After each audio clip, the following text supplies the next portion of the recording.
नमस्कार मंडळी, नवरात्रीच्या हार्दिक शुभेच्छा. मनमौजी जुगाडच्या या नवीन एपिसोडमध्ये तुमचं स्वागत आहे.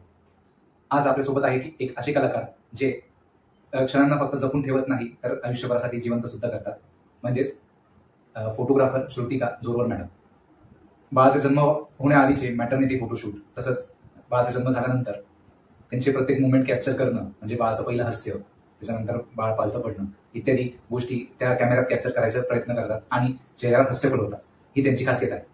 आज आपण ऐकणार आहोत त्यांचा फोटोग्राफीचा प्रवास, त्याच्यानंतर मॅटर्निटी आणि बेबी फोटोशूट करताना त्यांनी जे क्रिएटिव्ह विश्व तयार केलं आहे त्याबद्दल.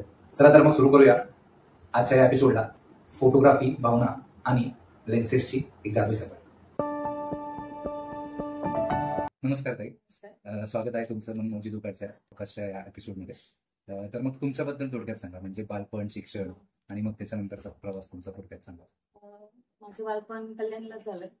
जेव्हा वडील तिकडे जॉबला होते त्याच्यामुळे शिक्षण हे कल्याणला अभिनव विद्या मंदिर म्हणून स्कूल आहे, तिथे 10वी पर्यंत शिकली. त्याच्यानंतर कॉम्प्युटरची आवड होती, पण घरची परिस्थिती थोडंसं, त्याच्यामुळे लग्न लवकर झालं.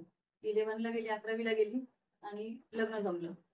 त्याच्यानंतर मग आता ही फॅमिली चांगली होती, त्याच्यात रिलेटिव्हच होते, त्याच्यामुळे लग्न म्हटलं करूया. त्याच्यात आपल्या घरची जी फॅमिली होती, आमच्या घरची मम्मी पप्पा, ते म्हणे करायचे म्हणे. आणि म्हटलं ठीक आहे, ओके. त्यावेळेस काय असं नव्हतं, विचारायचं एकमेकांना, करायचं, घरच्यांना आवडलं ठीक आहे म्हटलं करून टाकू. त्यावेळेस वय असं 17 वर्ष असते, अनुभव वगैरे काहीच नव्हता. अचानक लग्न झालं आणि फक्त फोटोग्राफी करता घर चांगले म्हणून मम्मीने डेअरिंग केली का नाही द्यायचं. पण आमची फॅमिली इकडचं जे आहे खूप मोठी फॅमिली आहे, म्हणजे हे 7 भाऊ आहे आणि 2 ननंदे, त्याच्यामुळे जॉईंट फॅमिली. आणि फॅमिली मोठी असल्यामुळे घरची थोडीशी मम्मीला थोडी भीती होती का पुढे कसं होईल काय होईल. पण सासू सासरे घरचे चांगले, त्याच्यामुळे मम्मीने डेअरिंग केली नाही म्हणून द्यायची, कारण त्यांना माझ्या सासूचा स्वभाव खूप आवडला, माझ्या नंदेचा वगैरे. मग लग्न झालं आणि हे त्याच्या आधीच फोटोग्राफी करायची. म्हणे तुला शिकवेल म्हणे, 12वी झाल्यानंतर लागलं तर शिक्षण वगैरे आपण कंटिन्यू करूया. ठीक आहे करू म्हटलं. आणि शिक्षण वगैरे झालं, लग्न झालं आणि ऍडमिशनही घेतलं. पण यांचं काय म्हणणं असायचं का तू शिक, घरचं काम कर, स्टुडिओचं काम कर आणि शिक्षणातही चांगले मार्क पाड. म्हटलं मला पॉसिबल नाही म्हटलं हे सगळ्या गोष्टी करायचं, त्यापेक्षा म्हटलं आपण स्टुडिओ व्यवस्थित हे करूया. मग 2006ला लग्न झालं. सेकंड डे लगेच आम्ही स्टुडिओचीच ओपनिंग करून घेतली आणि स्टुडिओची ओपनिंग झाल्यानंतर मग आपलं कंटिन्यू काम चालू झालं स्टुडिओचं. स्टार्टिंगला 4 वर्ष तर आपल्या याच्यातच गेले शिकण्यामध्ये. माझ्या मिस्टरांनी म्हणजे खूप यांनी, म्हणजे मला कॉम्प्युटरचं काहीच येत नव्हतं, त्यांनी पूर्ण शिकवलं. 2 वर्षात मी पूर्ण कॉम्प्युटरच सांभाळायला लागली होती. त्याच्यानंतर मुलं, 2008ला मुलगी झाली, फॅमिलीची जबाबदारी, मग त्याच्यासोबत आपलं स्टुडिओ पण चालूच होतं. तर मग आता म्हणजे फोटोग्राफीचा करिअर निवडायचं म्हणजे त्याच्यासाठी तुमच्या हजबंडने तुम्हाला मदत केली असंच म्हणावं लागेल. म्हणजे सुरुवातीपासून आतापर्यंत जो प्रवास आहे त्याच्यात त्यांची मदत खूप महत्वाची आहे. म्हणजे पहिल्यापासून असं फोटोग्राफीतच करिअर करायचं असं काही मनात नव्हतं. लग्न झाल्यानंतर इंटरेस्ट वाढला. त्याच्यानंतर काही कालावधीत असं वाटलं का नको ही फोटोग्राफीच नको म्हटलं, कारण सारखं सारखं तेच तेच तेच तेच तेच म्हटलं नको म्हटलं. पण मग काय होतं, आपलं फॅमिलीच त्याच्यात आहे फोटोग्राफीच्या, म्हणजे यांची भाऊ, आणि मग आपण दुसरीकडे कुठेतरी करायचं काही, आणि मग आपण तिथे जॉबला जायचं, मग आपली फॅमिली पण बघायची, तो जॉब पण बघायचा. त्याच्यापेक्षा आपलं स्वतःच आहे ना, आपण याच्यात करू शकतो खूप काही. मग म्हटलं हीच कंटिन्यू करूया.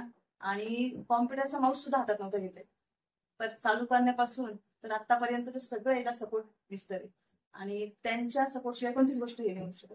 जे आतापर्यंत अजून काही नवीन करायचं म्हटलं तरी त्यांना खूप हे राहतं माझ्यापेक्षा, आपण करूया, ठीक आहे करूया म्हटलं. चल, म्हणजे ज्या गोष्टी माहिती नव्हत्या त्या गोष्टी खूप काही आपल्याला बाहेरून पैसे देऊन शिक्षण घेण्यापेक्षा, म्हणजे डिग्री घेण्यापेक्षा, हा जो अनुभव होता आपल्याला प्रॅक्टिकल नॉलेज, त्याच्यामध्ये पैसे शिकायला भेटले यांच्याकडून. आणि म्हणजे डिग्री घेऊन जर आपण नंतर प्रॅक्टिस करायची, नंतर आपण इथे जाऊन प्रॅक्टिस करूया, ह्या स्टुडिओमध्ये थोड्या दिवस प्रॅक्टिस करू, मग याच्याकडे आपण हे करू, हा कॅमेरा हँडल करू, मग याच्यामध्ये आपल्याला काहीतरी शिकायला भेटेल, या गोष्टी सगळ्या बाजूला आपण डायरेक्ट कॅमेरा हातात घेतला, तर जेणेकरून पुढचं सगळं इझी होऊन गेलं, म्हणजे प्रॅक्टिकल नॉलेज खूप भेटलं. बरोबर, म्हणजे घरच्यांचा सपोर्ट असेल तर आपल्याला सपोर्ट होता. त्यात आमच्या जे घरच्यांचे भाऊ वगैरे, त्यांनी ना, म्हणजे आता समजा मी आणि माझी गोष्टी सुट्टीचं हे करा, मग माझी दुसरी जाऊबाई अकोल्याला असते, मग माझे मोठे पुतणे वगैरे ते संगमनेरला असतात. म्हणजे प्रत्येक दिवशी व्यवस्थित केल्यामुळे काय होतं, जबाबदारीची जाणीव झाली का आम्हाला हे सांभाळायचे. मग ही जाणीव झाल्यामुळे कसं होतं की खूप असलं आणि मग त्याला काहीतरी वेगळ्या वळण लागतं, त्या गोष्टींना आम्हाला हेच नाही भेटलं. कारण दुकानाचं ओपनिंग झाल्यानंतर जे काही आम्हाला आमच्या याच्यावर कर्ज म्हणा ते पूर्ण आपल्याला नील करायचं, ह्याच हेतूने पुढच्या दृष्टीने आम्ही 10 वर्ष आम्ही त्याच्यामध्ये प्रयत्न केले. 10 वर्ष जोपर्यंत पूर्ण नील होत नाही तोपर्यंत पुढच्या गोष्टी पण आपण हे नाही केल्या. आणि काय होतं, जॉईंट फॅमिली असल्यामुळे स्वतःच असं काही हे नव्हतं आम्हाला, सगळं एकत्र होतं म्हणजे त्याच्यामुळे आतापर्यंत इथपर्यंत आलेलं असं सांगतं. कारण पर्सनली आपण काहीतरी दोघांनी काहीतरी करायचं ते होऊच शकत नाही. कारण घरचा जो सपोर्ट आहे तो खूप महत्वाचा असतो याच्यामध्ये, आणि जॉईंट फॅमिली खूप महत्वाची. बरोबर. कारण काहीतरी नवीन करायचं म्हटलं तर त्यांचा सपोर्ट पाहिजे. त्यांनाही आपल्याला पाहिजे आणि आपल्यालाही त्यांचं पाहिजे. म्हणजे शेती म्हणा, शेती पण आमची चांगली आहे. म्हणजे आमचे 3 भाऊ शेतीच करतात.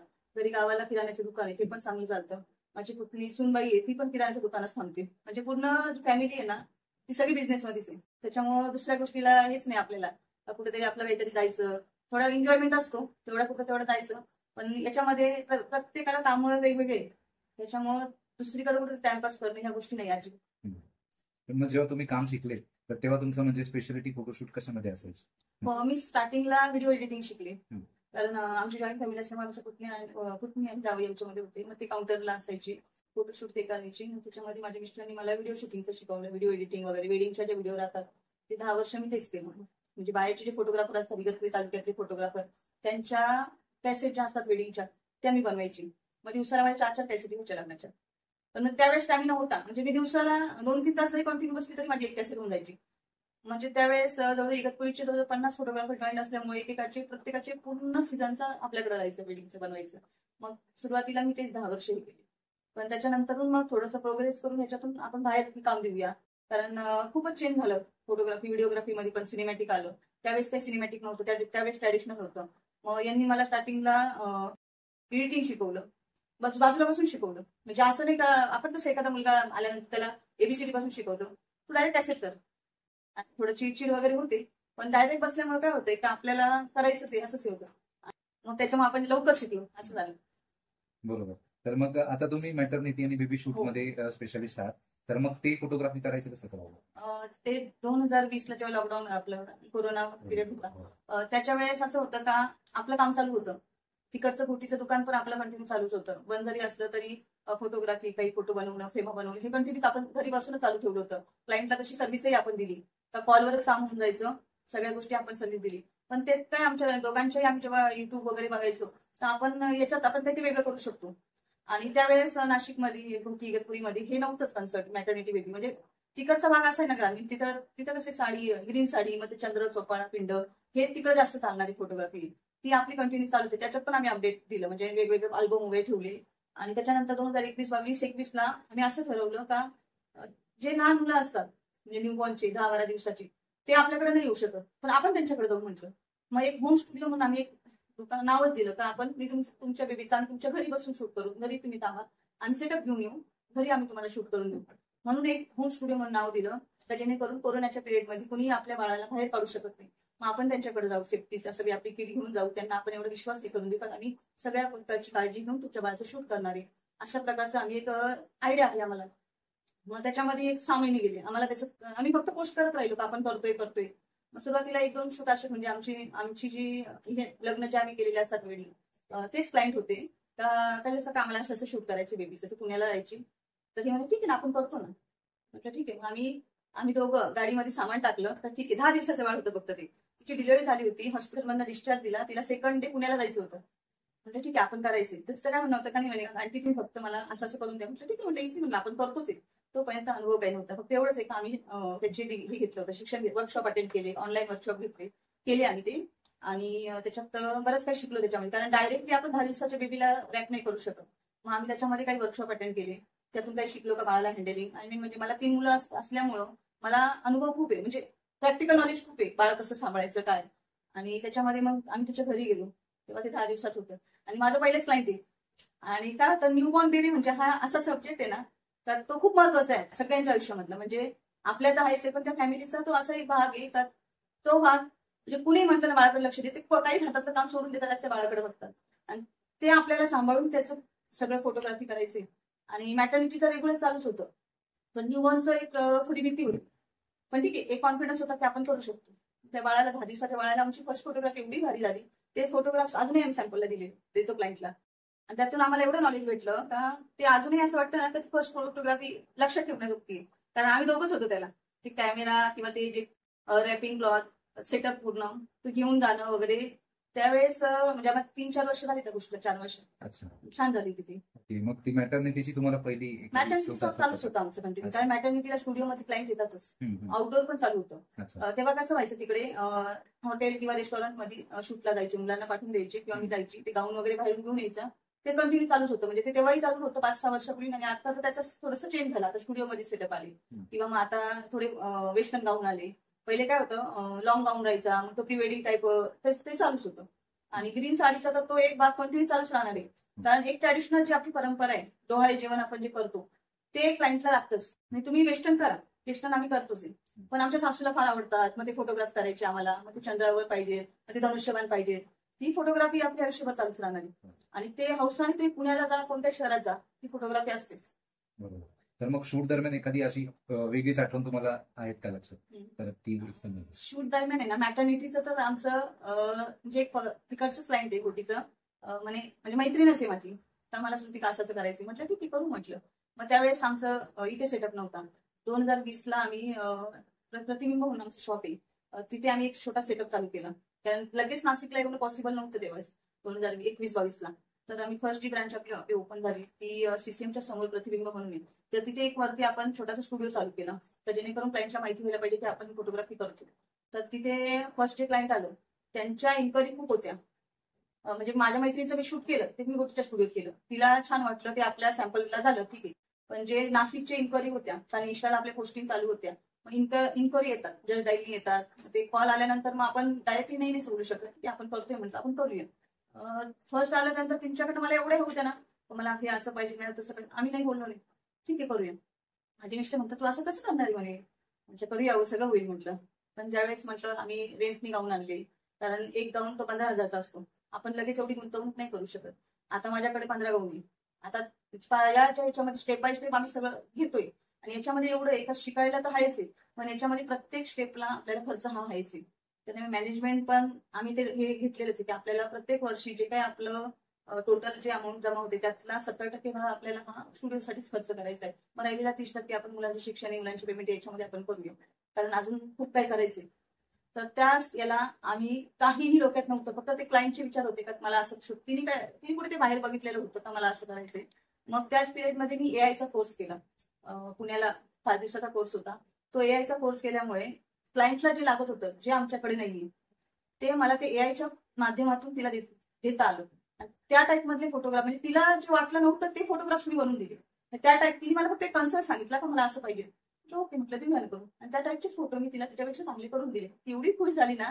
आणि त्या फोटोग्राफचे पुण्यामध्ये एका फोटोचे 1000 घेतात, मी तिला 5,000मध्ये 35 फोटो बनवून दिले.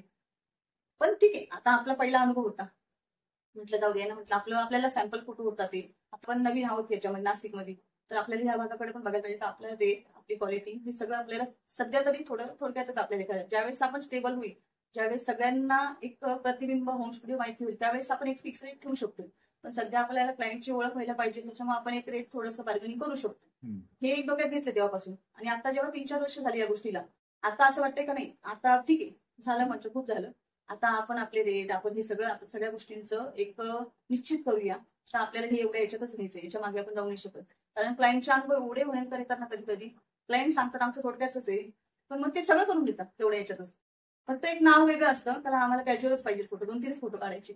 मग त्याच्यात असं होतं का मला 1-2 साडीवर पाहिजे, मग 1-2 गार्डन मध्ये पाहिजे, मग 1-2 स्टुडिओ मध्ये पाहिजे, मग राहिलं काय आपलं सगळंच येऊन जातं. मग ते पॅकेजनुसारच आम्ही आता बदल केला, तर जेणेकरून तुम्ही पॅकेज घ्या, त्या गोष्टी तुम्हाला त्याच्यामध्ये मिळून जातील.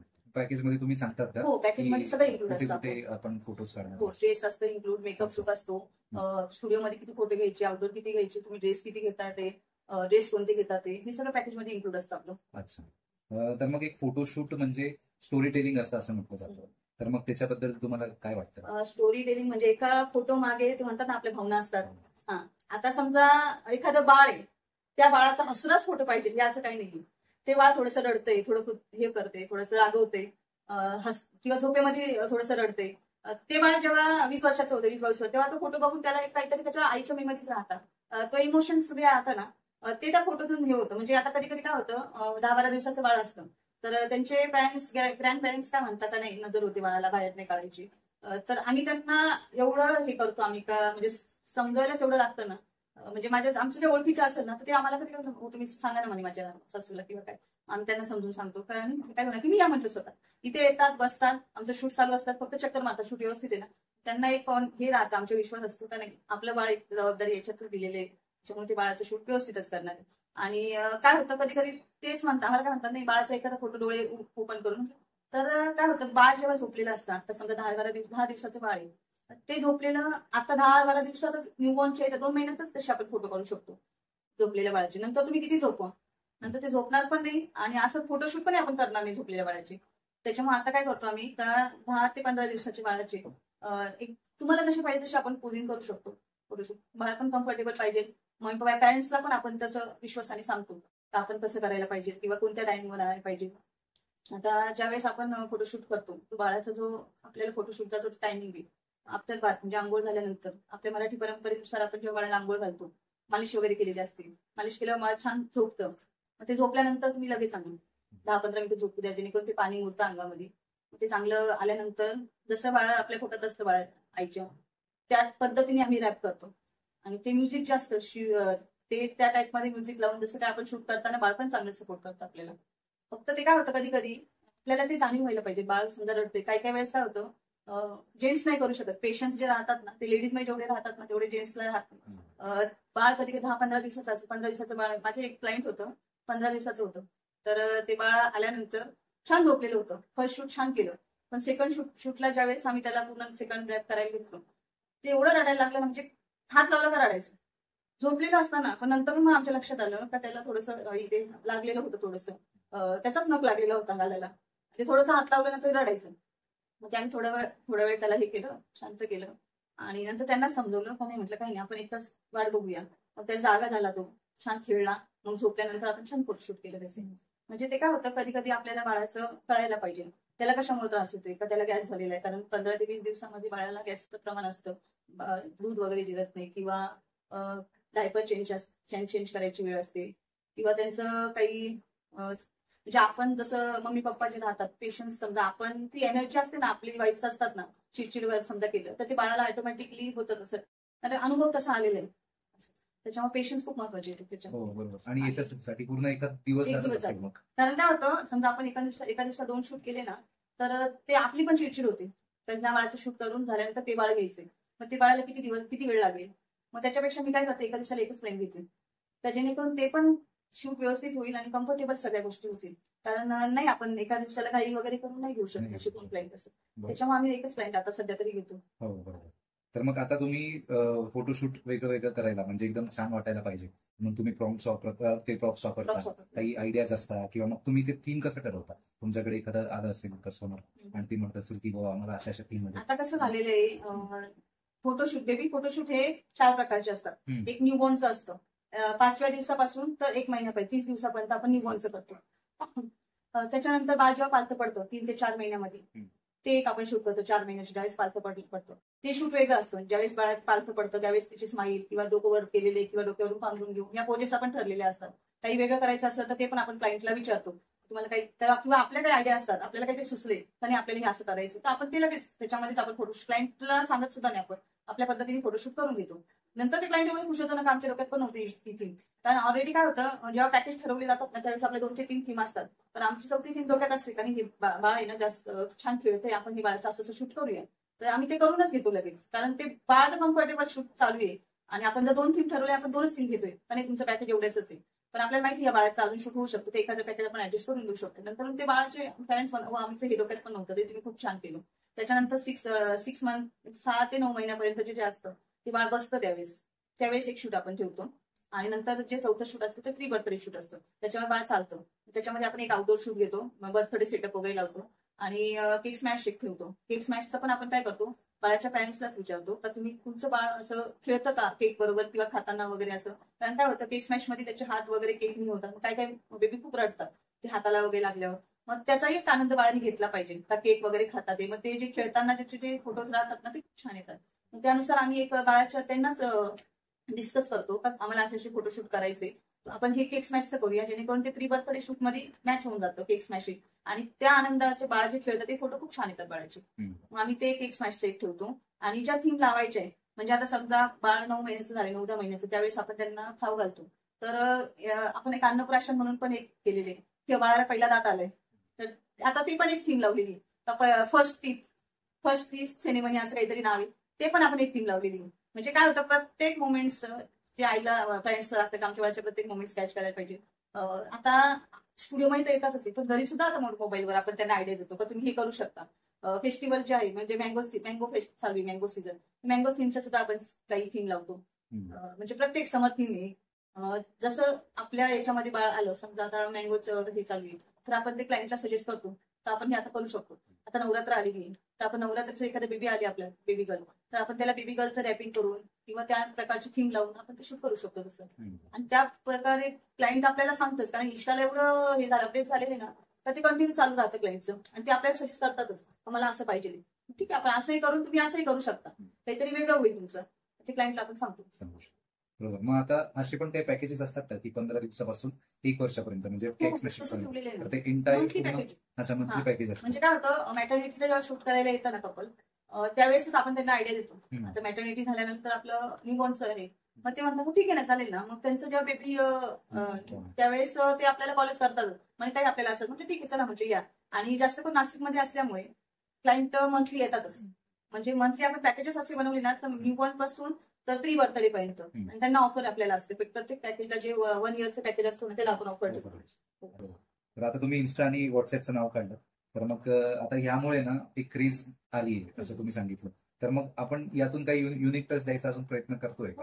तुम्ही आता टीथ सिरेमनीचं सांगितलं, पहिला टीथ येतो, सर अजून काही अशा आयडिया आहेत? आयडिया म्हणजे आता कसं आहे, समजा आता दिवाळी आली, आपण दिवाळी फेस्टिवल टाकून शूट देतो. प्रत्येक याला आहे ना, दिवाळी यायच्या 15-20 दिवस आधीच आपण एक बेबीचं शूट करून घेणार आपण, आणि त्याच्यात इंस्टाला टाकून देणार की आपल्याला दिवाळी फेस्टिवल आहे, दिवाळी थीम आहे, ऑफर प्राइस समजा आपण 5,000चं शूट घेतो तर ऑफर प्राइस 299 म्हणजे 2,999 आपण ते शूट देऊ. म्हणजे तुमचे ते 2,000 वाजता ते.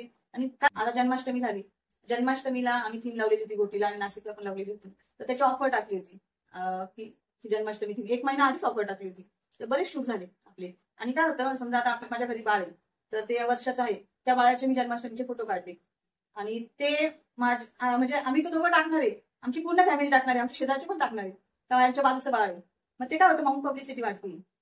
इंस्टा, फेसबुक याच्यामुळे माउंट पब्लिसिटी पण वाढते, आणि क्लायंट म्हणजे समोरच्यालाही कळते, कारण कुठे काढले फोटो, मग ते असं स्टुडिओ प्रतिबिंबे खूप छान फोटो काढतात.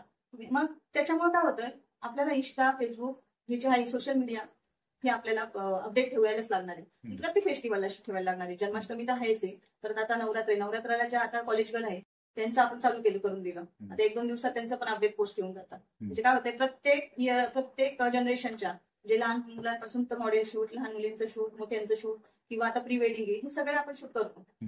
आता वेडिंग सीझन आहे, प्री वेडिंगचीच आता पोस्टिंग चालू आहे सध्या तरी, कारण ते शूट आता झालेले आहेत. आता कारण नोव्हेंबरमध्ये वेडिंग चालू होणार आहे, ज्यांचे बुकिंग आहे त्यांचे प्री वेडिंग आता ह्या महिन्यातच झाले कम्प्लीट. मग त्याच्या पण इन्क्वायरी करायला आलेले आहेत आपल्याला, मग ते शूट कंटिन्यू चालू आहे. मग त्याच्यामुळे काय होतं, इंस्टा आणि याला आपल्याला बुस्ट करावंच लागतं. बुस्टिंगमुळे काय होतं, इन्क्वायरी पण वाटतात, ज्यांच्यापर्यंत आपण पोहोचू नाही शकत. समजा जवळचे राहायचे, तर ज्यांच्यापर्यंत त्यांना करायचे पण त्या टाईपमध्ये त्यांना फोटोग्राफर नाही भेटत आहे, तर त्यांच्यापर्यंत आपण पोहोचू शकतो. आणि आपण काय नवीन नाही या गोष्टीला, त्याच्यामुळे ते क्लायंटला कळायला पाहिजे का आपण काय होते. इंस्टा एक असं झालेले का, आता आम्ही तर करतोय, आम्हाला तर माझ्या मिस्टरांनी 20 वर्षाचा अनुभव व्हायचे, पण आताचे जे जनरेशन आहे, 1-2 वर्षाचे जे फोटोग्राफर नवीन चालू झालेले, त्यांच्या इंस्टा आयडीला समोरचे म्हणजे जिथं काम करतात त्यांचे फोटो असल्यामुळे बुस्ट वगैरे करतात. क्लायंटला असं होतं की नाही माझे पण फोटो, पण मग त्यांना तसा रिझल्ट नाही भेटत. मग ते क्लायंटला कळायला पाहिजे का आपल्याला कसं पाहिजे, आणि ते कसं आपल्यापर्यंत व्यवस्थित पोहोचू शकतो. त्याच्यामुळे इंस्टा स्ट्रॉंग पाहिजे असं. तर मग आता तुम्ही फोटोशूट करता, तुम्ही सांगितलं लहान मुलांच्या मूडवर असतं सगळं, तर मग आता आई वडिलांचं एखादा इमोशनल असं हे आठवतं का, म्हणजे फोटोशूट करताना आई वडील इमोशनल होता, असा काही प्रसंग घडलाय का? हो, न्यूबॉर्न बेबीच झालेलं आहे तसं. म्हणजे लहान बाळाचं फोटोशूट जेव्हा आपण करतो, म्हणजे ती आली आहे, म्हणजे ती म्हणजे 15 दिवसाचं बाळ होतं ते, मी त्यांना मस्त हे करत होते, रॅप वगैरे करत होते ना, तर ती माझ्याकडे बघत राहिली का तुम्ही कसं करता ते. मला आताशी 10-12 दिवस झाले, मी अजूनही घेत नाही म्हणे, माझी मम्मीच घेते. पण मग म्हटलं ठीक आहे, म्हटलं तुला पण सवय होईल. मग ते शूट वगैरे झालं, ते शूट करताना बाळ एवढं शांत झोपलेलं असतं, ते म्हणजे घरी तर असं शांत झोपत नाही म्हटलं. म्हटलं ते शूटच्या याच्यामध्ये आपल्याला बरोबर माहिती ते कसं, कारण काय होते प्रत्येक गोष्ट आपण रॅप करताना त्याला बाळाला स्क्रॅच नको जायला, हात तिकडे नको जायला, फोटो वगैरे आपण.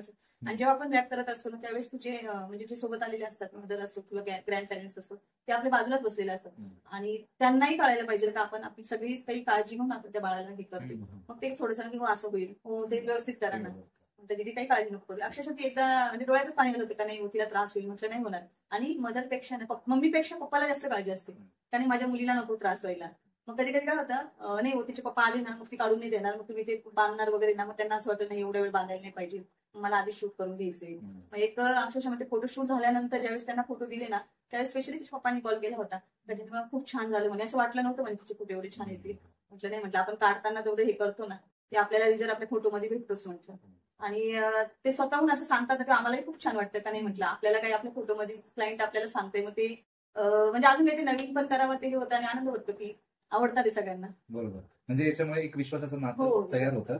आणि मग कारण आम्ही याच्यामध्ये ना हा. पॅकेज पैसा याला महत्व नाही दिले, कारण आमचं जे 20 वर्षापासून चालू आहे ना ते काहीतरी आपण एक पॅकेज ठेवायचं, मग त्याच्यावर क्लायंटला त्यांना एवढ्यातच होईल, मग तुम्ही दुसरीकडे बघा, मग दुसरं काहीतरी त्यांना पॅकेज देणार, मग त्याच्यामध्ये करून घेणार. त्याच्यापेक्षा आपल्याला थोडंसं होते ना कमी जास्त बार्गेनिंग होती, ते करूया म्हटल्यावर. तर मग म्हणजे आता ग्राहकांसोबत मग हे नातं टिकवणं किती महत्वाचं असतं, म्हणजे आता आपलं तुमच्याकडे परत डबल इन्क्वायरी पण येत असेल. हो. आता जर समजा एका बाळाचं केलंय, पुढचं जर परत त्यांना एखादं बाळ झालं किंवा काय, तर मग त्यानुसार पण मग तुम्हाला त्यानुसार ते नातं टिकवावं लागत असेल. हो. मग ते किती इम्पॉर्टंट वाटतं? कसं आहे आता आमचं तर स्पेशली वेडिंगचं म्हणजे पहिल्यापासून आहे, 2005 पासून वेडिंगचे जास्त करून.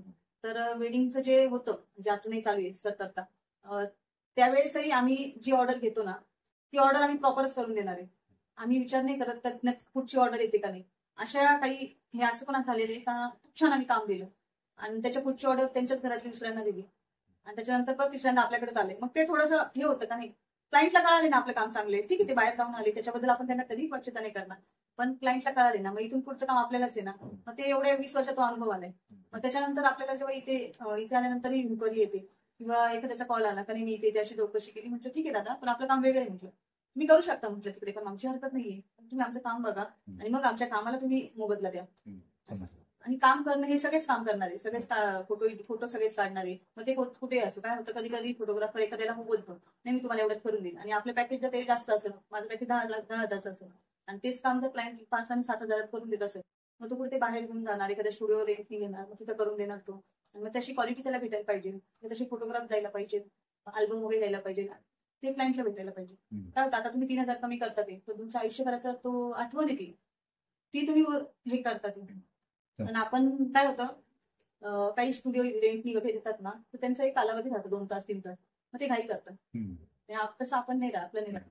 आपण बेबीचे फोटो जोपर्यंत चांगले येत नाही तोपर्यंत आपण ते 100% ट्राय करणार असेल, म्हणजे बाळ कम्फर्टेबल असेल तर. मागच्या आठवड्यात एक शूट झालं, ते बाळ 20 दिवसाचं होतं.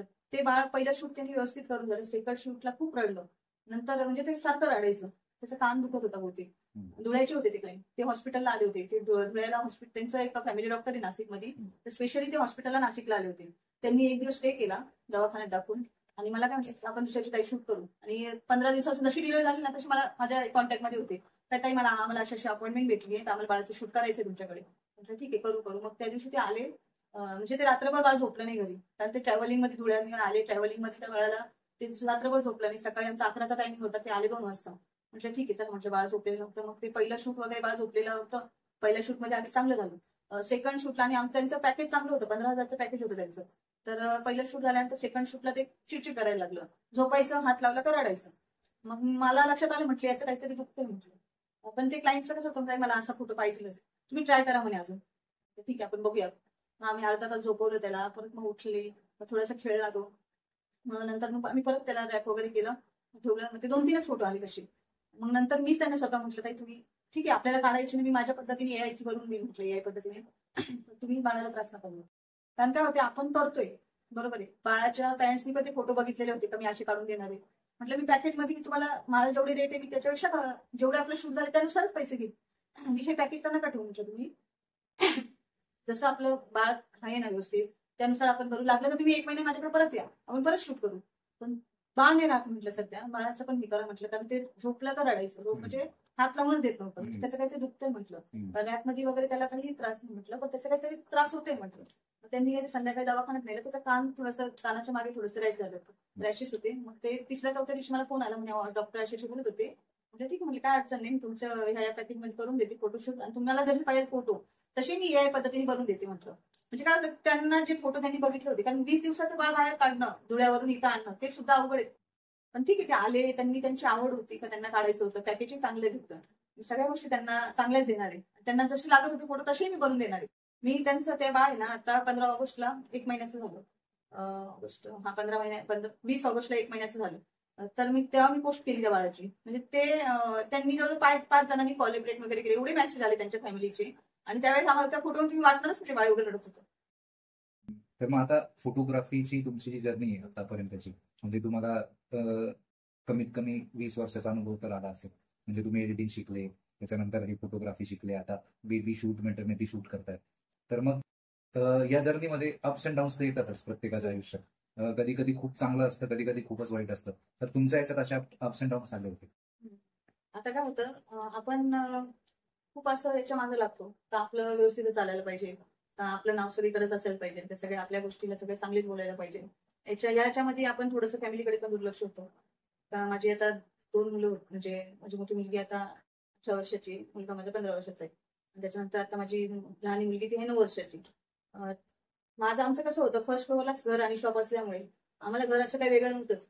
घरी गेलो, 10 मिनिटं जेवण करून लगेच शॉपमध्ये आलो. म्हणजे असं घर असं वेगळं नाहीच का घरी गेलो आणि मग परत आलो नाही, मग आपण आराम केला, असं काहीच नव्हतं. म्हणजे असेच माझी मुलं मोठी झाली, 15 वर्ष आमची असेच गेली. म्हणजे तिथंच माझा मुलगा झोपायचा आणि तिथं मी एडिटिंग करायची. रात्री सुद्धा, म्हणजे रात्रभर आम्ही एडिटिंग करायचं, असंही बोलायला काही नाही. आम्ही 2-3 तास झोपलोय फक्त, आणि उद्या ही कॅसेट द्यायची, आज रात्रभर जागून ती कशी कोणत्या याच्यात करायचीच आहे. असेही बरेच आमचे वर्ष गेले, असेच येणार. त्याच माझा मुलगा जो आहे तो आता माझा 14 वर्षाचा आहे. त्याची बायपास सर्जरी झाली. त्याचे आमचे 2 वर्ष होते ते फार अवघड गेले त्याच्या ऑपरेशन वगैरे सगळ्या पिरियडमध्ये. कारण खूप निगेटिव्ह डॉक्टरांनी सांगितलेलं होतं. त्याच्यातून आम्ही पॉझिटिव्ह करून त्याला मुंबईला वगैरे नेऊन त्याचं ऑपरेट वगैरे व्यवस्थित केलं. मग ते थोडंसं आमचं याच्यात गेलं 1 वर्ष. तर त्याच्यानंतर याच्यातूनही आम्ही सगळं बाहेर आलो.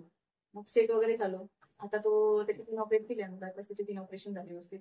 आता तो 14 वर्षात आहे, एकदम ओके. त्याच्यानंतर आम्ही 3rd चान्स घेतला माझ्या मुलीचा. त्यावेळेस त्याचं 3रं ऑपरेशन होतं 2017ला, बायपास त्याचं लास्ट ऑपरेशन होतं. आणि त्यावेळेस माझी मुलगी 3 महिन्याची होती, लहान. आणि काय होतं, डिव्हायजेशन झाल्यामुळे आमचं थोडंसं घरचं पण आमच्या दोघांवर जबाबदारी जास्त होती.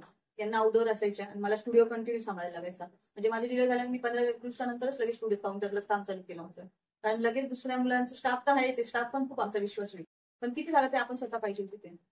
त्याच्यामुळे हे बाहेर आउटडोरला गेले का मला स्टुडिओमध्ये येऊनच बसायला लागायचं. म्हणजे 15-20 दिवस झाले तर लगेच मी स्टुडिओ जॉईन केला. सासू वगैरे खूप बोलायची का तू मुलांकडे बघ वगैरे, पण आपण काय स्टुडिओ यांची धावपळ होती त्यांच्याकडे बघायला. तर यांच्याकडे काय होतं, घरच्या आहेच बरोबर आहे, पण आपल्याला पण कळते ना त्यांची पण धावपळ. आपण दुकानाकडे दुर्लक्ष होतं कामा नये आपल्या घरच्या याच्यामुळे. मग मुलगी आहे ते 2 महिन्याची झाली, त्यावेळेस त्याला ऑपरेटला न्यायचं होतं ऑपरेशनला. मग मुलीकडे बघायचं का याच्याकडे बघायचं, हा थोडंसं आमचं हे झालं. पण त्यावेळेस ठीक आहे, माझी सासू घरची होती स्ट्रॉंग, त्याच्यामुळे घरची सोबत असल्यामुळे माझी जाऊ म्हटली मी तिला सांभाळेल, तू जा म्हणे. 1 महिना आम्ही मुंबईला होतो, त्यावेळेस माझी मुलगी 2च महिन्याची होती. पण मग याच्याकडे, कारण याचं 2nd ऑपरेशन, लास्ट ऑपरेशन होतं, मग तो जो कालावधी होता तो खूप हे गेला मला. पण ठीक आहे, जाऊबाईंनी मुलीसारखं म्हणजे त्यांचीच मुली म्हणून सांभाळलं, जावेनी माझ्या सासूनी. त्याच्यानंतर 3 महिन्याची झाल्यानंतर मग दुकानामध्ये, म्हणजे त्याला पण आम्ही दुकानामध्येच एक कॅबिन केली, तर तूच त्याच राहणार मुलाला. पण काय होते, त्याच्यामुळे तिच्याकडं मुलांचं थोडं आमचं येत होतं का तिला घरी बघायचं, याला बघायचं, त्या दुकानात बघायचं. मग थोडासा एक स्ट्रॉंग डिसिजन घ्यायला लागला, मुलीला गावाला ठेवायचं. सासू म्हणे तुम्ही तर तिला पण नाही व्यवस्थित हे करत आहे, मुलांकडे तरी व्यवस्थित बघा, तिला आम्ही सांभाळू. तिला सगळं वरचं चालू होतं वगैरे. एक दोघांनी स्ट्रॉंग डिसिजन घेतला तर आपण तिला गावाला ठेवूया, तर तिच्या पण चांगल्यासाठी, तिच्या तब्येतीसाठी, कारण तिला वरचं सगळं लागतंय.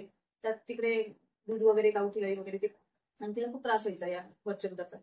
मग त्याच्यामुळे काय म्हणे का करूया म्हणे. ते एक मनात विचारलं की आपण नुसतं कमवतोय, बाहेरचे जे हातावर काम करण्यात 4-4, 5-5 मुलं असतात, तरी ते आपल्या मुलांना सोडत नाही.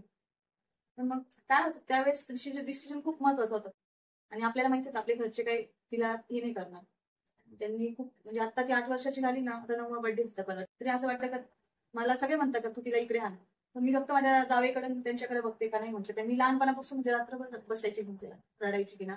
आणि जर आता तिला आणलं तर त्यांना काय वाटेल, काहीचं यांची वेळ निघून गेली, मग आता तुम्ही त्या मुलीला घेऊन. तो जो कालावधी होता ना तो खूप आम्हाला हे होता, आम्हाला तो एवढा मोठा डिसिजन घ्यायला लागला.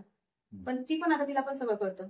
पुढच्या वर्षी शिक्षणासाठी आम्हाला आणायचं तिला, तर ती मम्मी पप्पाच म्हणते त्यांना, आणि आम्हाला पण मम्मी पप्पाच म्हणते. ती खूप तिला लगाव खूप आहे त्यांचा, त्याच्यामुळे आम्ही तिला हे नाही करत का ठीक आहे तू राहते ना.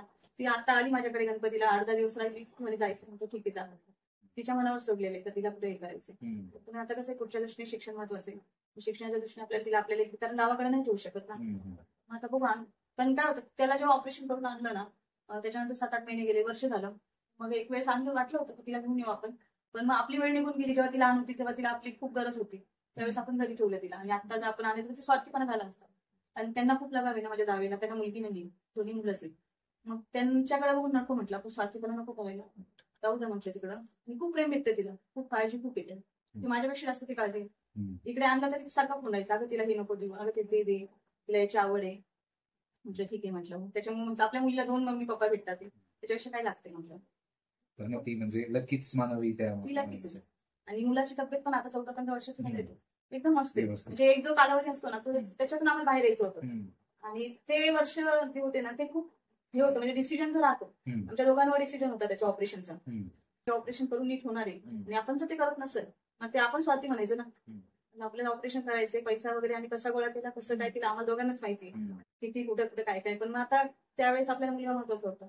त्याच्यानंतर ही जी झाली मुलगी तर त्याचं तर आपलं हेच म्हणत देवानीच आपल्याला हे करून दिलं का होऊ द्या, तर ती आपल्याला लकी ठरली आपल्याला.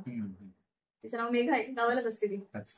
तर ती आल्यामुळे म्हणजे मग ते तुम्हाला डिसिजन घेणं पण. आणि काय होतं आमचं दुकान जे डिव्हायझेशन झालं 2017ला त्यावेळेस आम्ही 4 काम करायचो तिथे. म्हणजे जावई असायचे आमची पुतणी असायची, ते 4 जणांचं काम आम्ही दोघं करायला लागलो.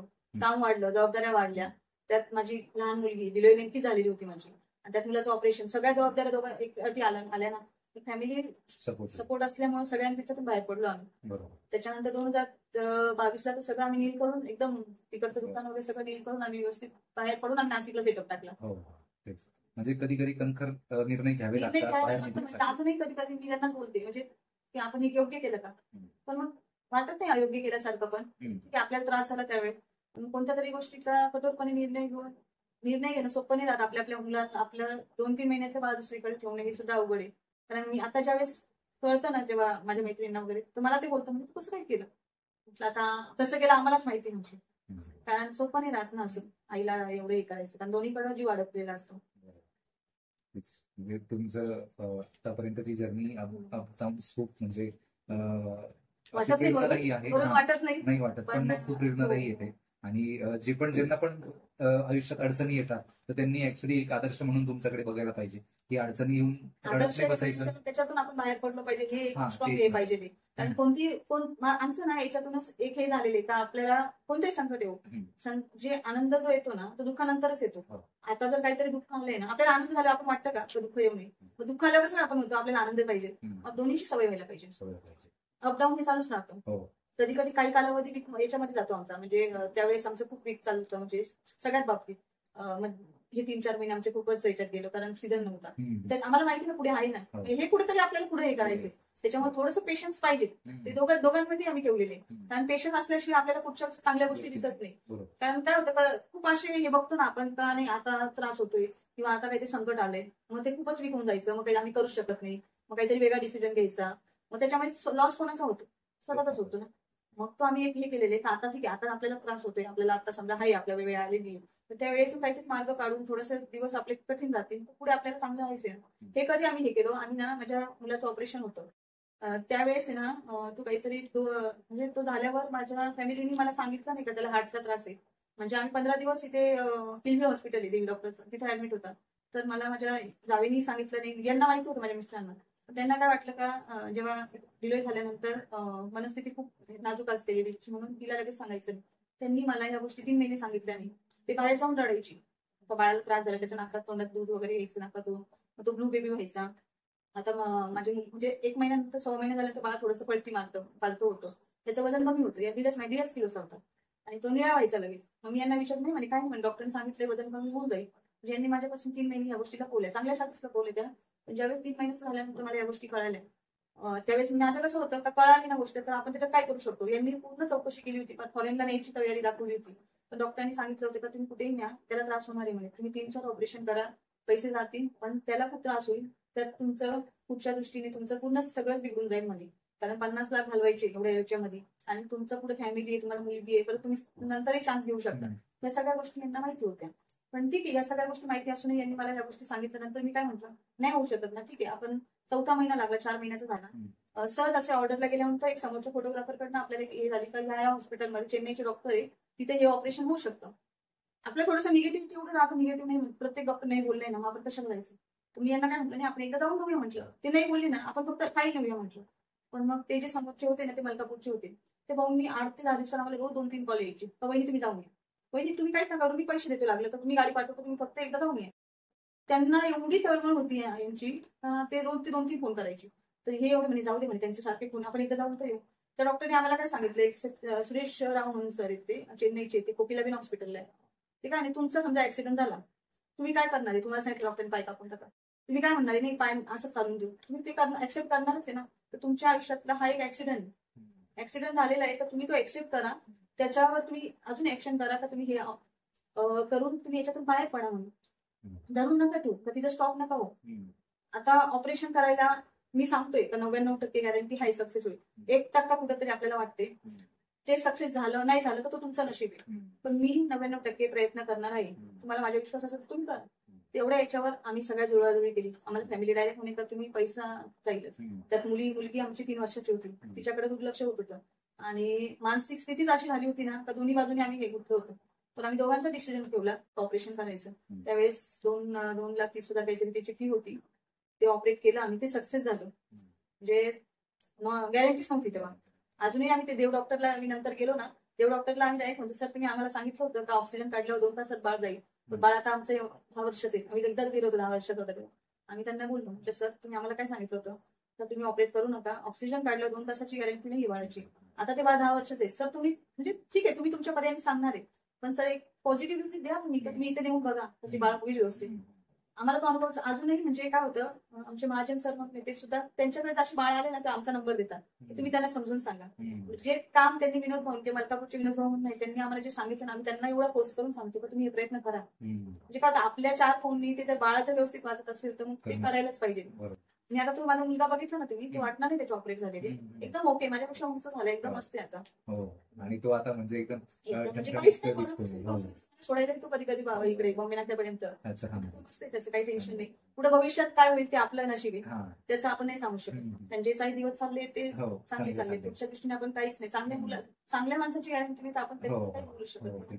त्याच्यामुळे आपण तो विषयच ठेवला की पुढे काय होईल. आता जे चालले ते व्यवस्थित आहे ना, त्याच्याकडे आमची जास्त पण मग पुढे जे होईल ते चांगलंच होईल, विश्वासाने हे करतो. पुढच्या दृष्टीचे आहे आपण जे करतोय ना त्याचं आपल्याला पुढे हे भेटतं. त्याच्यामुळे आपण काय याच्यामध्ये हे नाही करत. आम्ही दोघं पण आम्ही तर विचार करतो आता व्यवस्थित आहे ना म्हणे, पुढचं पुढे बघू. बरोबर. तुमचा आतापर्यंतचा म्हणजे वाटचाल खरंच खूप प्रेरणादायी आहे. तर मग आता फोटोग्राफीशी रिलेटेड आहे की एखादी कॅटेगरी तुम्हाला एक्सप्लोर करायची, समजा बेबी शूट झालं, मॅटर्निटी झालं, त्या व्यतिरिक्त तुम्हाला काही अजून इच्छा आहे का एक्सप्लोर करायची? आमचं तर इथं 4 वर्ष झाले. आमचं 15 ऑगस्टला पण एक ओपनिंग झालं स्टुडिओचं याचं. आमचं न्यू आर्टिफिशियल प्लांट आणि भाऊचं दुकान आहे, त्याचं शोरूमचं ओपनिंग झालं इंदिरानगरला. याचा पुढचा आमचा असा प्लॅन आहे, एक स्टुडिओ करायचा आहे, प्री वेडिंग टाईप स्टुडिओ करायचा आहे, 2 मजली. त्याच्यामध्ये एक ट्रॅडिशनल थीम, शिवाजी महाराजांची जी थीम आहे त्या टाईप मध्ये गेल्यानंतर असं वाटेल एखाद्या किल्ल्यामध्ये आपण त्या टाईप मध्ये असं स्टुडिओ करायचं. डोळा शूट असं हे सेक्शनच ठेवायचंय, जेणेकरून आपल्या जिजामाताचं वगैरे आपण सगळं त्याच्यामध्ये बघू. अजून प्लॅनिंग खूप आहे आमची. म्हणजे एक असा स्टुडिओ करायचा आणि त्याच्यामध्ये एक वेस्टर्न सेटअप ठेवायचा आहे, वेस्टर्न एक भाग ठेवायचा, त्याच्यामध्ये ट्रॅडिशनल ठेवायचा आणि एक प्री वेडिंग ठेवायचं, असे करायचंय भविष्यामध्ये. तुमच्या दोघांचंही तेच म्हणणं आहे का आपण करूया, थोडा वेळ लागेल पण करूया. पुढच्या 2-3 वर्ष. आता आम्ही घुटीला जे आहे ना स्टुडिओ, ते रिनोव्हेशन चालू आहे आमचं. आणि याच्यामध्ये काय राहतं, आम्ही अपडेट होत असतो प्रत्येक वर्षाला, आम्ही काहीतरी नवीन शिकतो. काय आम्हाला 20 वर्षाचा अनुभव आहे, म्हणजे आम्हाला खूप काय येते असंही भाग नाही. कारण याच्यामध्ये जे आपण नवीन शिकतो ना ते आपल्याला कामाला येतं किंवा आपल्या याच्यामध्ये नॉलेज भेटतं आपल्याला. त्याच्यामुळे कुठेही वर्कशॉप असलं तर आम्ही ते जातोच, कारण याच्यामध्ये आपल्याला येते माहिती. ह्या वर्कशॉपला खूप जण आहे, म्हणजे नवीन फोटोग्राफरही आहे. आपण तिथे जाणं, एवढा 20 वर्षाचा अनुभव करून आपल्याला तिथे जाणं योग्य आहे का नाही. पण मी यांना काय म्हटलं का योग्य अयोग्य बाजूला ठेवा, आपल्याला काहीतरी नवीन शिकायला भेटते ना, जे काय आपल्याला माहिती नाहीये ते तर आपण त्याच्यातून घेऊ शकतो ना. मग त्याच्यामध्ये दरवर्षी आम्ही काय करतो, एक 4 ते 5 दिवसाचा वर्कशॉप करतो. कुठे असो ते, पुण्याला असो, संभाजीनगरला असो, कुठे असो, मी 2-4 दिवसाचा वर्कशॉप करणार. त्यातून आपल्याला काहीतरी आपल्या याच्यामध्ये प्रोग्रेस भेटते ते आम्ही करणारच. आता आमच्या गोष्टीच्या स्टुडिओला 20 वर्ष झाली. मग आता आम्ही 15 दिवस झाले रिनोव्हेशनचं काम चालू केलं, जेणेकरून आत्ताच्या याला जे पाहिजे ते पूर्ण स्टुडिओ रिनोव्हेशन करून म्हटलं. कारण जुनं फक्त क्लायंटला एकच माहिती झालं, प्रतिबिंब जायचं, पडद्यावर फोटो काढायचे, एवढंच माहिती झालं. तर काही ते वेगळं दिलं म्हटलं. कारण काय जनरेशन बदलले आता. प्रत्येकाकडे मोबाईल आलेला आहे. आणि साडी द्यायला म्हणजे हरतालिका आणि वटपौर्णिमा असं एक होतं ना, 2 प्रोग्राम राहायचे ना, आमच्याकडे रांग लागायची फोटोग्राफीला 2020 पर्यंत. 2020 पर्यंत डायरेक्ट 1 ते 2च शूट. आता हरतालिका झाली ना, आमचे 2च क्लाइंट झाले फक्त हरतालिकेचे. म्हणजे ज्याला आम्ही 2-2, 3-3 सेटअप लावायचो ना, एवढी गर्दी राहायची भयंकर. म्हणजे साडी द्यायला तर खूप गर्दी, म्हणजे पूर्ण कॉलेजच आपल्या इथे यायचं. पण मग आता ते बदलले, जनरेशन बदलल्यामुळे आणि आपल्याला ते क्लायंटला द्यायचे पुढे. आणि काय होतं, मधला पिरियड जो गेला तो मोबाईलमुळे क्लायंटला सोपं झालं होतं. साडी घालून आली, फोटो काढला, झाला फोटो. पण आता काय होतं, आणि तेच फोटो आपल्याकडे आणतात, त्याचं बॅकग्राऊंड चेंज करून द्या, हा थोडासा फिनिशिंग करून द्या. मग ते क्लायंटला काय होतं, याला आपण पैसा घालवणार असेल त्यापेक्षा क्लायंट त्यांनाच आपण दुकानात आणूया, तेवढ्याच पैशामध्ये तुम्हाला फोटो काढून भेटतोय ना. रीलचं पण आपण केले तिथे स्टुडिओमध्ये, रीलचं पण आता सेक्शन करू राहिलोय, जेणेकरून आपल्याला रील तिथल्या तिथं होईल, म्हणजे आपल्याला आउटडोर जायची गरज नाही पडणार. ते सगळं चालू आता आमचं गोष्टीच्या स्टुडिओचं होऊन जाईल. इकडचं चालू आहे, इकडचं आमचं सेटअप चालूच आहे. थोडंसं म्हणजे नवीन जे करायचं ते 1-2 वर्ष लागते ना, ते नवीन व्यवस्थित करून घेऊ असं. म्हणजे तुमचे फ्युचरचे प्लॅन ऑलरेडी डिसाइड आहे, सेट आहे. त्याच्यात पण आपण त्यानुसार आपण सगळं चालू आहे, आपल्याला कशा याच्यामध्ये काय काय करायचं ते. आणि जे सर करतात आमचे वेडिंग फोटोग्राफर आहेत ते, त्यांचं याच्यामध्ये नवीन आता जे सिनेमॅटिक आलेले आहे, वेडिंगचं आलेलं, त्याच्यामध्ये त्यांचं काम खूप वेगळं असतं. नवीन पद्धतीने ते करतात सगळं, त्याच्यामुळे त्याच्यात तर पुढं आहेच व्यवस्थित. आणि मॅटर्निटी आणि हे तर कायमस्वरूपी चालूच राहणार आहे. आणि याच्यात फक्त जे जे नवीन आले ते आपण प्रोग्रेस करायचं याच्यामध्ये, की काय काय नवीन पाहिजे, काय काय. आणि क्लायंट पण खूप काही आपल्याला सजेस्ट करतं, त्यानुसार पण आपण त्यांना तसंच देतो. तर शेवटी मला एक विचारायचंय की आता जर या क्षेत्रामध्ये महिलांचं एवढं नसतो सहभाग, महिलांना या क्षेत्रामध्ये यायचं असेल तर तुम्ही त्यांना काय सांगता? महिलांना म्हणजे आता कसं माहिती का, हा जो फील्ड आहे ना, मॅटर्निटी आणि बेबी शूट हा शिक्षणाशिवाय नाही होऊ शकत. म्हणजे बेबी शूटचं कसं राहतं, तर आपण शिक्षण घ्यायलाच पाहिजे बेबीचं वगैरे, डायरेक्टली कोणीच हे करू शकत नाही. मग हे नर्सिंगच्या ज्या मुली आहे ना, त्या खूप छान असं बेबीला हँडल करतात. मग त्या मुली खूप याच्यात येऊ शकतात. आणि काय होतं, आपण फक्त घरामध्ये जे ब्युटी पार्लर चालवता किंवा शिलाई मशीन वगैरे ते काम घरगुती करतात, त्यांनी या याच्यात यायला पाहिजे. काय होतं, आपला हा जो बिझनेस आहे हा आपल्या घरगुती बिझनेस आहे. म्हणजे तो आपण सेटअप समजा माझ्याकडे आहे, मी फक्त सॅटर्डे संडे शूट घेते, मी कंटिन्यू माझं ते दुकान चालू असतं गोटीचं. आणि इकडे मला इन्क्वायरी येतात, पण माझं काय होतं, मॅनेजमेंट मी एकटीच करते. माझ्या स्टाफ मेंबर 2 असतात आणि मी करते. माझ्याबरोबर अजून 2 जणी असल्या तर मी अजून चांगले 2-3 शूट अजून घेऊ शकते. समजा मी एक शूट करू शकते, तर माझी एक स्टाफ मेंबर आहे ती दुसरी शूट करू शकते. आणि तुम्हाला बाहेर कुठे जायचं नाही ना, तुम्ही आउटडोर करणार आहे का नाही, तुम्ही आउटडोर लेडीजचं हे राहतं का, सकाळी जायचं संध्याकाळी यायचं, तर नाही एवढं पॉसिबल होऊ शकत. तुम्ही घरात कुठेही जागा घेऊन कुठे आपण स्वतः मॅनेज करून सगळे हे शूट करू शकतो. त्याच्यामुळे ह्या गोष्टींमध्ये लेडीजनी यायला पाहिजे. कारण लहान बाळाला सांभाळणं किंवा मॅटर्निटी फोटो काढणं हा एक इमोशन्स भाग आहे, हा लेडीज खूप चांगल्या पद्धतीने हँडल करू शकतात. कारण जेंट्सला पेशन्स राहत नाही तेवढे लेडीजला राहतात. लहान बाळाला किंवा गरोदर लेडीजला त्या पोजेस देणं, किंवा तिचं काय हे होतंय, किंवा तिला काय कोणत्या पद्धतीने हे रेस्ट करायला लावणं, किंवा सगळ्या गोष्टी तिचं हे करणं, म्हणजे त्या लेडीज चांगल्या पद्धतीने करू शकतात.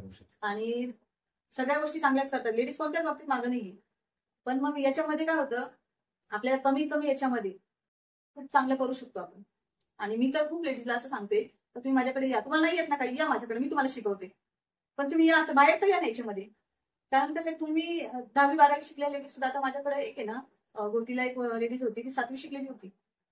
आणि त्या माझ्याकडे 5 वर्ष काम केलं त्यांनी. व्हिडिओ एडिटिंग तर मी त्यांना सगळं शिकवलं. त्यांनी खूप छान, 7वी शिकलेली लेडीज जर कॅसेटी बनवू शकते, तर आपल्या 12वी म्हणजे झालेल्या मुली तर चांगल्याच करू शकतात ना.